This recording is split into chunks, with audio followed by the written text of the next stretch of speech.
Back from a long day out. Take my coat off. Hang this up. Keep everything organized.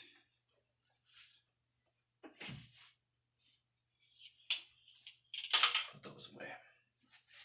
And let's get on our sweater.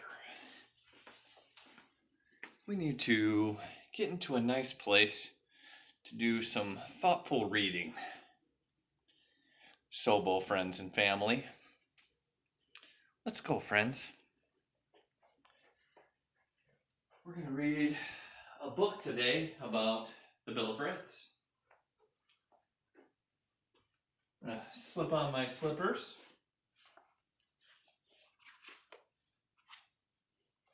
This is nice.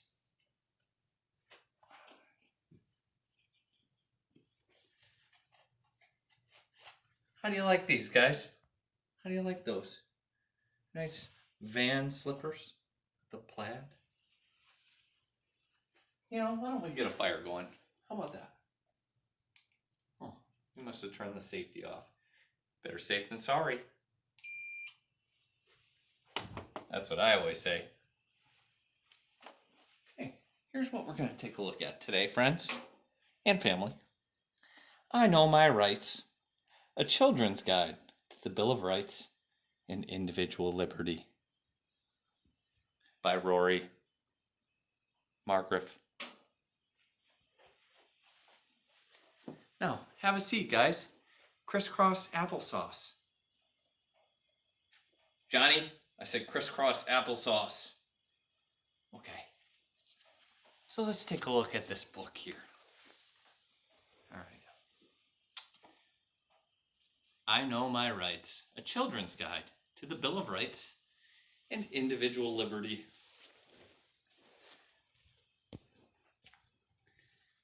There's an intro to this book, and I'd like to read it to you.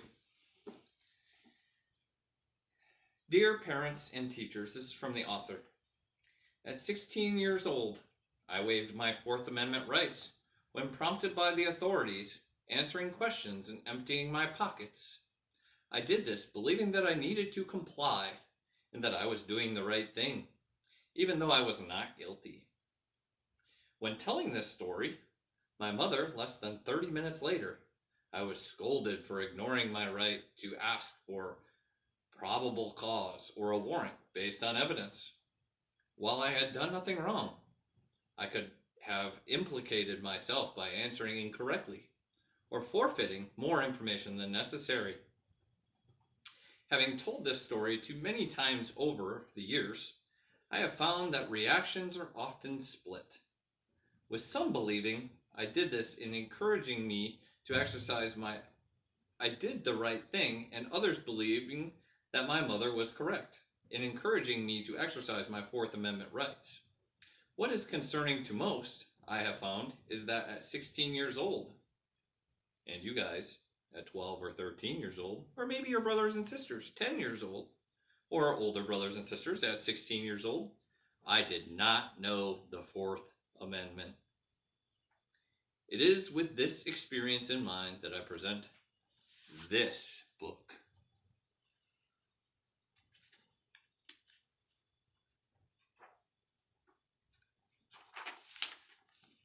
The rights of every person, every man, woman, and child, are unalienable. Though many are written as the law of the land, our rights transcend all of humanity's laws. They are tantamount to each individual living their most fulfilled life.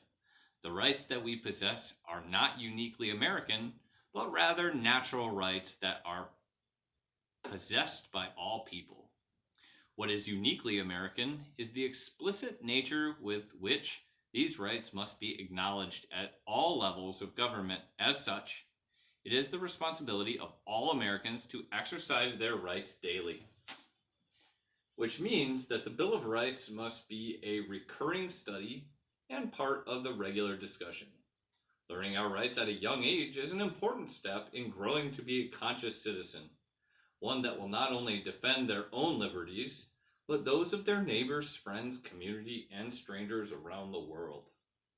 Our rights are not a partisan issue, but there are many interpretations of each of the first 10 amendments, also known as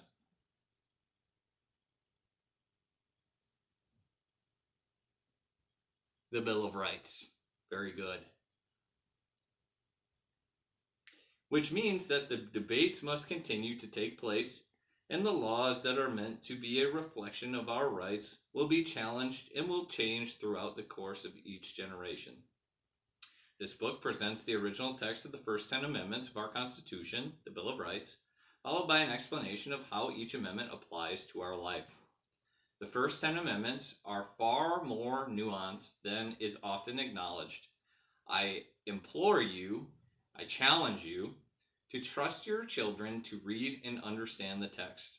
For younger readers, read along with them, be prepared to discuss each amendment, and answer any questions they may have. It is important that you are as versed in the Bill of Rights as your children and are willing to discuss it openly with them. Though they are children, their rights are no different than your own. Yours in liberty, Rory, the author. Okay, so let's take a look at the First Amendment. Skip ahead a little bit. Amendment number 1. This is the text.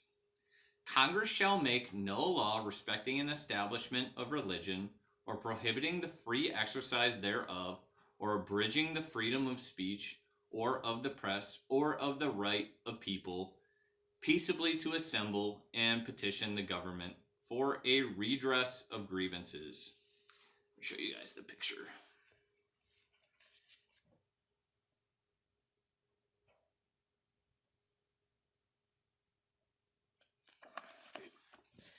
The First Amendment guarantees our right to be able to speak our minds, share ideas, practice the religion of our choosing, or none at all.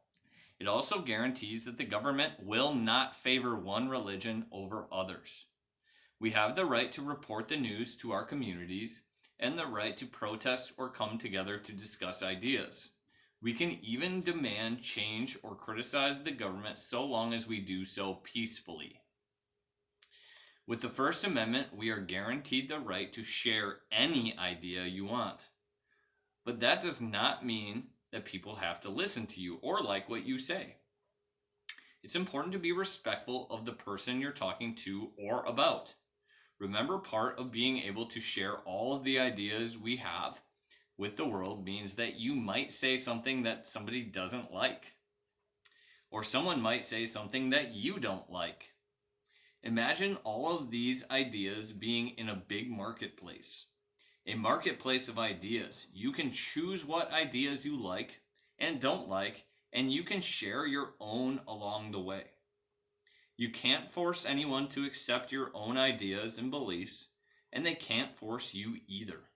If you've got a good idea, share it and let others come to you naturally. Some pictures.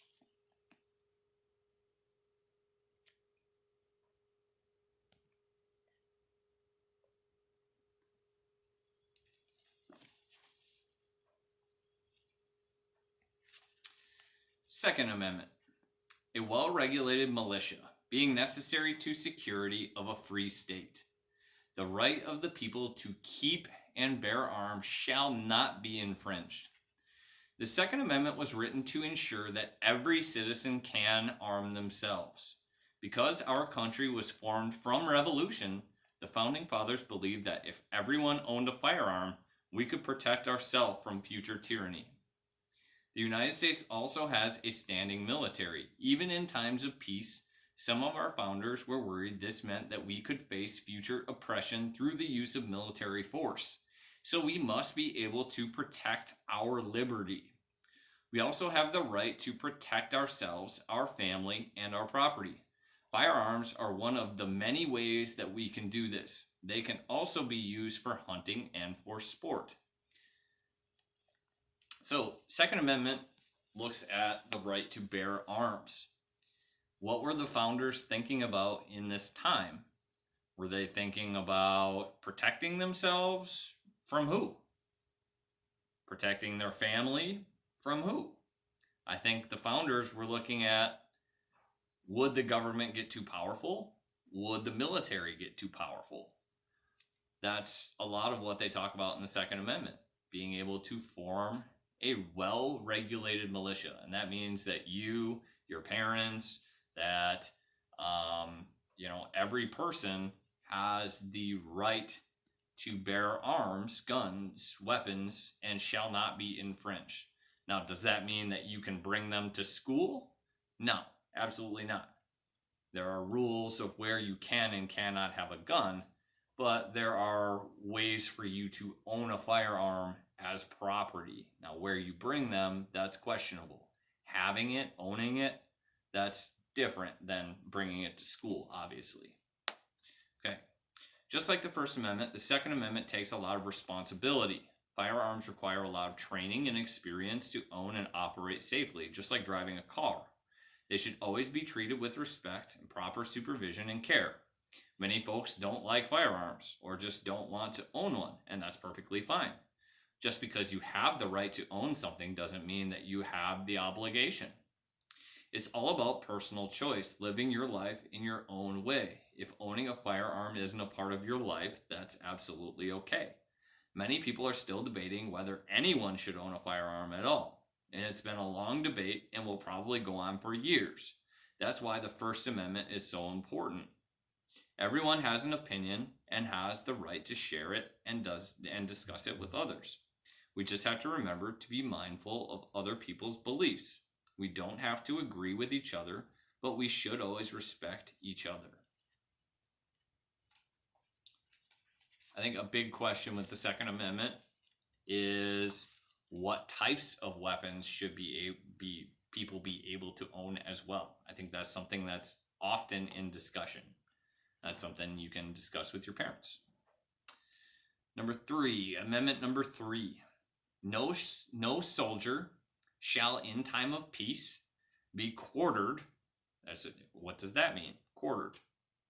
In any house without the consent of the owner, nor in time of war, but in a manner to be prescribed by law. Okay, well, what the heck does that mean? Let's unpack that. During and long before the Revolutionary War, it was common for soldiers to live in the homes of citizens without permission of the homeowner. The government would demand it. Even in times of peace, soldiers were allowed to live among civilians, and you could not object.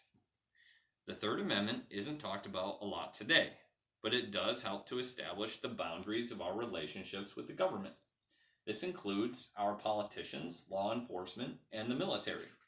Our founders wanted it to be clear that an individual's property is their own and it cannot be used or taken away without permission. Think of it this way. What would you call it if someone used or borrowed something without your permission? It'd be stealing. No one is allowed to steal from you, including any part of the government, which brings us to the Fourth Amendment, which we're going to continue on the next segment of video.